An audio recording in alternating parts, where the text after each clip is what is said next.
घर में भगवान है ना, ध्यान रखना, कोई उत्सव बिना ठाकुर जी की सेवा के नहीं जाना चाहिए। बड़ा नहीं कर सकते कोई बात नहीं, कम से कम जन्माष्टमी है, कोई पूर्णिमा है, शरद पूर्णिमा है, तो एक पुष्प भी ला करके अगर तुम भगवान को उस भाव से अर्पित करोगे ना कि ठाकुर जी आज विशेष आपके लिए ये हम अर्पित करने आए हैं, इतने में ही काफी है।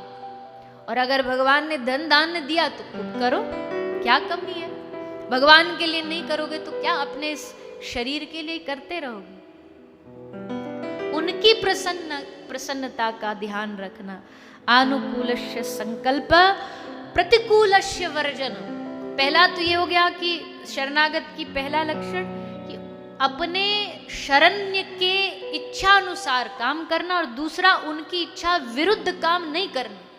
अगर ठाकुर जी कह रहे हैं कि इस काम को करने से तुम्हारी भक्ति में कुछ अड़चन आएगी तो इसको त्याग दो, फिर वहां पर क्यों, इससे क्या होता है, हम क्यों ही करें। अब हमको हजारों लोग आकर के तर्क देते, कई बार देते हैं, ये सब खाने पीने के ऊपर, ले प्याज लहसुन क्यों छोड़ दिया, इसके छोड़ने से क्या हो जाता है, इसमें तो कुछ भी बुरा नहीं, हमें बुरे अच्छे से मतलब ही नहीं है, अच्छा हो बुरा हो इसकी क्या इतिहास है, क्या कहानी, हमको उससे लेना देना नहीं। और हमारे महापुरुषों के मुख से हमने सुना है कि ये तामसिक भोजन त्यागने से जीवन शुद्ध होता है, शुद्ध होने से भगवान तक पहुंचते हो। तो बस उनकी वाणी पे भरोसा करके हम चल पड़े, हमें उनसे क्वेश्चन, प्रश्न भी नहीं, तर्क भी नहीं पूछना कि क्यों छोड़े भैया।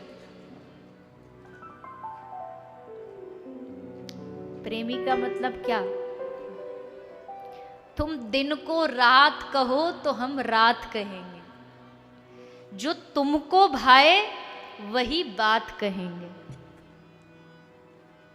सूरज पूरा प्रकाश से निकल रहा हो पर प्रियतम ने कह दिया, शरण्य ने कह दिया नहीं रात हो रही है, ठीक है जी रात हो रही है, आप जैसा कह रहे वही श्रेष्ठ है। फिर यहां क्यों कैसे वाला प्रश्न नहीं होना चाहिए।